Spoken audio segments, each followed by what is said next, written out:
Hi friends, அடுத்த promo என்னன்னு பார்க்கலாம். இப்போ பார்த்தீங்கன்னா, கோமதி வந்து பாண்டியன் பேசல அப்படின்றதுக்காக ரொம்ப ஃபீல் பண்ணி, நம்ம மீனாவும் கோமதியும் பார்த்தீங்கன்னா, ஒரு லெட்டர் மாரி எழுதி குடுக்குறாங்க இல்லையா? அந்த லெட்டர பார்த்தீங்கன்னா, பாண்டியன் வந்து படிக்காம வந்து போட்டுறாரு. முட்டெல்லாம் மடிச்சு குடுத்து, அது ஒரு காமெடி சீன்ஸா வந்து கொண்டு வராங்க.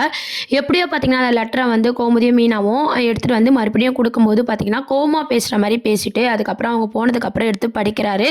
இதுலேருந்து கண்டிப்பா தெரியுது, பாண்டியனுக்கு என்னதான் கோமதி மேல கோவம் இருந்தாலும், பாசமும் அந்த அளவுக்கு இருக்கு அப்படின்ற மாரி காமிச்சிருப்பாங்க.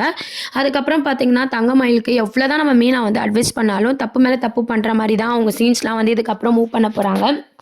அது நம்ம மீனா மேல வந்து ஏற்கனவே எல்லாருமே வந்து கோவப்படுற மாரி, தங்கமயில் கிட்ட வந்து "நீ இன்னும் பேசிட்டு தான் இருக்கியா?" அப்படின்ற மாரி வீட்ல இருக்க எல்லாருமே பார்த்தீங்கன்னா, இப்ப தங்கமயில் மேல இருக்கிற கோவம் வந்து மீனா மேல திரும்ப போகுது. ஏன்னு பார்த்தீங்கன்னா, அவங்க அடிக்கடி நம்ம மீனாவ பார்த்து பேசுறதுனால பார்த்தீங்கன்னா, மீனாவும் இதுக்கு தூது தான் அப்படின்ற மாரி மீனா மேல கோவப்பட போறாங்க. அதுக்கப்புறம் ஒரு சூப்பர் ப்ரோமோ எல்லாரும் பார்த்திருப்பீங்க. நம்ம கதிர்ராஜோட ரொமான்ஸ் சீன் தான். பீச்சுக்கு போறாங்க. அங்க பார்த்தீங்கன்னா, ஒரு பிரச்சனை வருது. அந்த பிரச்சனையிலேருந்து நம்ம ராஜிய சேஃபா வந்து கதிர் வந்து காப்பாத்துறாரு. அதனால பார்த்தீங்கன்னா, ராஜுக்கும் நம்ம கதிருக்கும் இடையே வந்து லவ் வந்து தாறுமாறா வந்து அந்த சீன்ஸ் ஆல்ரெடி நீங்க ப்ரோமோல பார்த்திருப்பீங்க. அந்த மாரியான சீன்ஸ் தான் அப்கமிங் ப்ரோமோவா கொண்டு வராங்க. உங்கள்ல எத்தன பேருக்கு வந்து கதிரும், ராஜும் இப்படி இருக்கிறது வந்து ரொம்ப ஹேப்பியா இருக்கு அப்படின்னு சொல்லி நினைக்கிறீங்களோ, கீழ கமெண்ட் செக்ஷன்ல சொல்லுங்க. பாண்டியனோட கோவம் பார்த்தீங்கன்னா, எப்போ சரியாகும்? கோமதி கிட்ட வந்து எப்ப பேச போறாரு? அப்படின்றதெல்லாம் வெயிட் பண்ணி பார்க்க வேண்டியது இருக்கு. இப்போதைக்கு பார்த்தீங்கன்னா, தங்கமயில் தப்பு மேல தப்பு பண்ணிட்டு இருக்காங்க.